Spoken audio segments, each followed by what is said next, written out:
Au secours! Aidez-moi!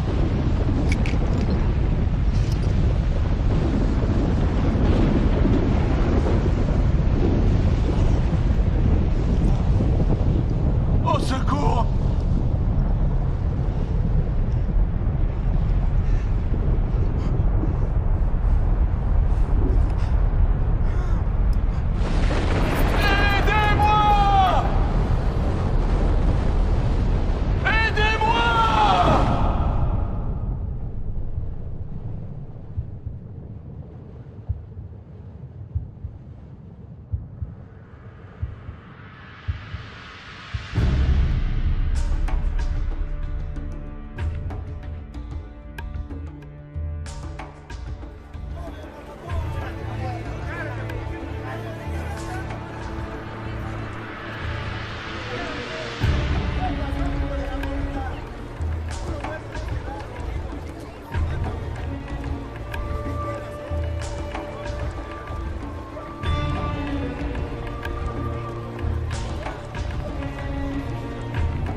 L'aumône.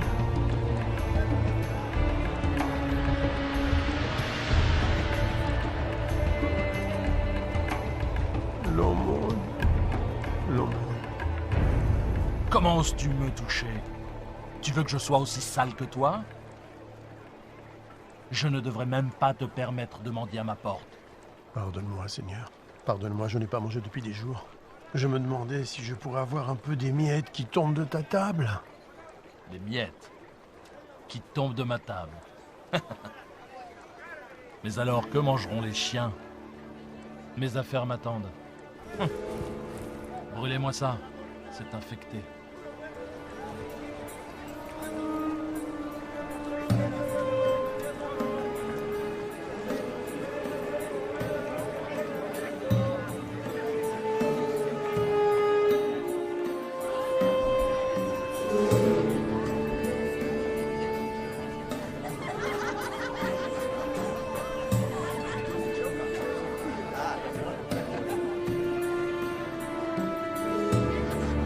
Le voilà, enfin!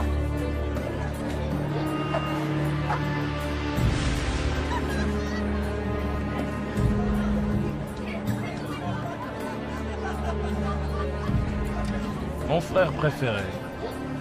Que me veux-tu cette fois? Nous avons dépensé sans compter. Je le vois bien. Il y avait un homme riche qui était vêtu de pourpre et de fin lin et qui menait joyeuse et brillante vie. Un pauvre, nommé Lazare, était couché à sa porte, couvert d'ulcères et désireux de se rassasier des miettes qui tombaient de la table du riche.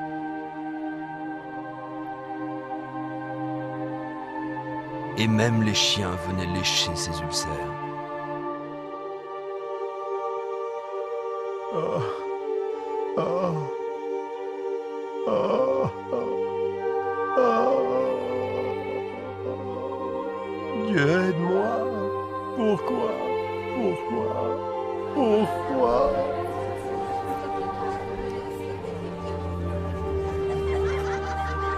Et le moment fut venu pour les deux hommes de mourir et de passer de cette vie à l'autre.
Aidez-moi!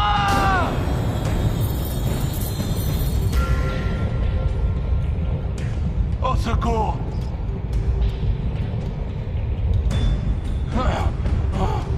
Aidez-moi!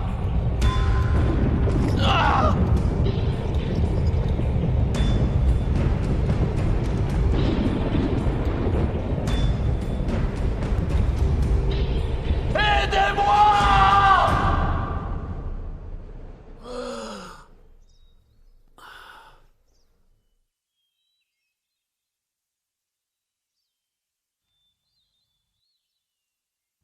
L'aumône.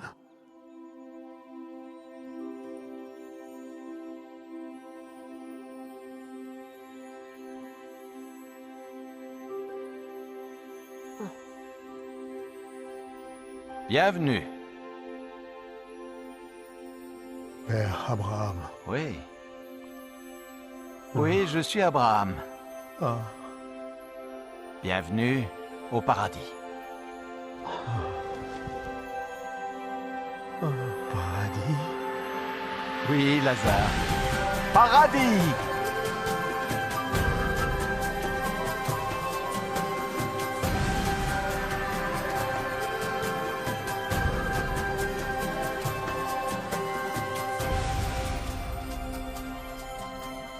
Nous avons préparé un banquet en ton honneur. Oui, oui, viens.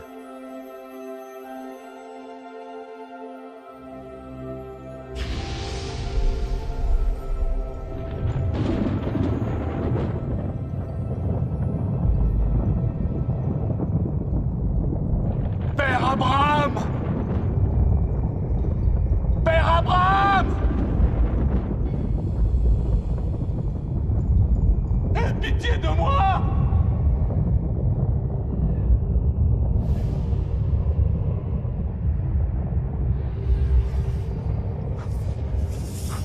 Je t'ai vu avec Lazare! Envoie-le-moi! Pour qu'il trempe le bout de son doigt dans l'eau et me rafraîchisse la langue!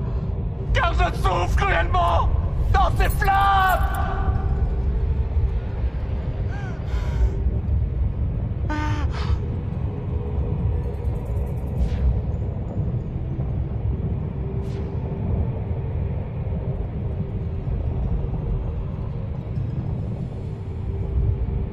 Fils, souviens-toi que tu as reçu tes biens pendant ta vie. Et que Lazare a eu les maux pendant la sienne. Maintenant, il est ici consolé, et toi tu souffres. Je t'en prie! Je t'en prie! Par-dessus tout cela, il y a entre nous un grand abîme. Si quelqu'un voulait passer d'un côté à l'autre, il ne le pourrait pas. Et personne ne peut traverser de toi vers nous. Père Abraham, il y a une chose que je veux te demander. Envoie Lazare dans la maison de mon père, car j'ai 5 frères, pour qu'ils les avertissent et qu'ils ne viennent pas eux aussi dans ce lieu de tourment. Ils ont Moïse. Ils ont les prophètes. Laisse tes frères les écouter. Non. Non. Mais si quelqu'un des morts va vers eux, ils se repentiront. Non, s'ils n'écoutent pas Moïse et les prophètes, ils ne se laisseront même pas persuader par quelqu'un qui ressusciterait des morts.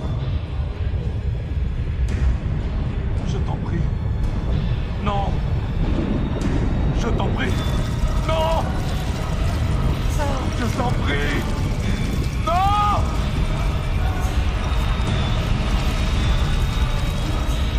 Non. Non.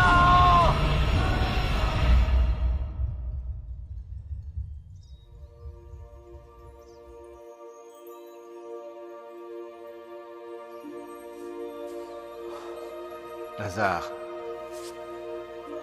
viens dans le lieu que ton père a préparé pour toi.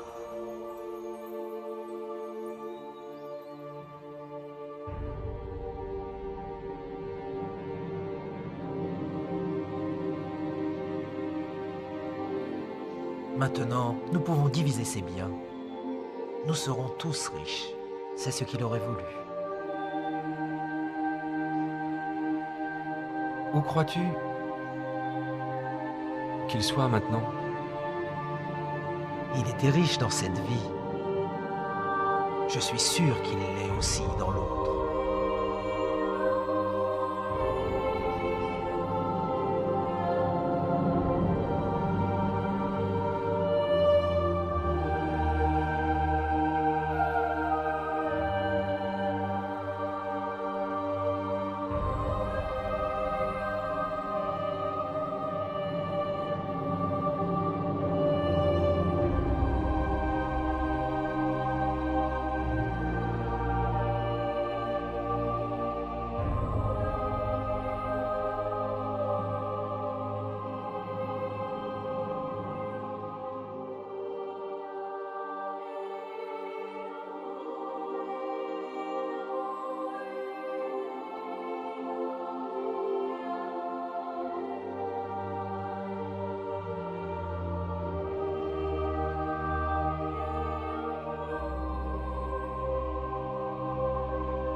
Je suis Lazare, dont parle la Bible. Vous en apprendrez plus sur moi et cette histoire dans Luc 16, chapitres 19 à 31. Qu'avez-vous appris de cette histoire? Comment pouvez-vous appliquer cette histoire à votre vie? Laissez-moi vous raconter certaines des choses que j'ai apprises de cette expérience.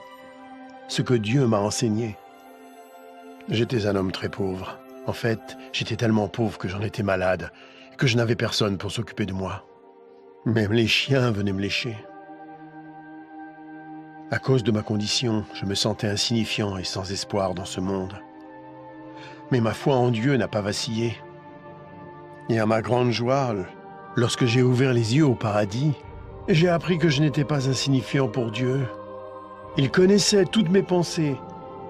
Il savait même combien j'avais voulu rencontrer Abraham. Alors il l'a envoyé, lui Abraham, pour m'accueillir et me souhaiter la bienvenue. Lorsqu'Abraham, le père de notre foi, m'a salué, je fus envahi par la joie. Comment un tel homme béni de Dieu pouvait-il s'intéresser à moi? Apparemment abandonné de Dieu et sans utilité. Vous êtes-vous déjà senti ignoré, oublié, insignifiant? Dieu ne vous a pas oublié. Où que vous soyez, qui que vous soyez, quels que soient vos problèmes, j'ai appris que personne n'était oublié de Dieu. Mon histoire prouve que rien ne peut nous séparer de l'amour de Dieu. Le riche était dominé par sa richesse, son influence et le luxe. Il traitait mieux ses animaux de compagnie que moi. Il aimait les biens de ce monde et en a profité pendant toute sa vie. Il y avait des jours où je me demandais si Dieu savait qu'il n'était même pas prêt à m'accorder les miettes qui tombaient de sa table. Je sais maintenant que Dieu regardait, Le riche n'avait jamais perdu sa fierté et son arrogance, même en enfer. Avez-vous remarqué qu'il a demandé que je le serve parce qu'il avait l'habitude d'être servi? L'enfer est plein de gens qui veulent être servis. Mais parce qu'il avait été servi sur terre, Abraham lui a dit qu'il avait déjà bénéficié des plaisirs et qu'ils étaient terminés. J'ai appris comme il est important pour Dieu que nous servions les autres sur terre. Plus spécialement, ceux qui sont faibles et qui souffrent. Mon histoire illustre la façon dont Dieu veut que nous utilisions notre argent, nos biens et notre influence. Il est clair qu'une courte période nous est accordée sur terre pour tester la façon dont nous utilisons ce que Dieu nous accorde, pour nous-mêmes ou pour les autres. Ce n'est pas faux d'avoir des biens ou d'être pauvre. Ce qui est faux, c'est de refuser de servir les autres. Jésus-Christ a dit que même lui était venu servir, non pour être servi. Si vous utilisez l'argent et tout ce que Dieu vous a donné pour servir les autres, il sera satisfait, quoi que vous possédiez. Vous pouvez vous interroger sur l'enfer et le paradis, et sur ce qui arrivera après votre mort. Christ viendra au dernier jour pour juger le monde. Le jour du jugement, le méchant sera envoyé en enfer, un lieu de tourment terrible et infini. Mais le juste sera emmené au paradis, un lieu glorieux et heureux où il sera pour toujours auprès du Seigneur Jésus-Christ. Il y a tellement d'autres choses que Dieu veut nous apprendre. Notre prochaine histoire va poursuivre cette aventure.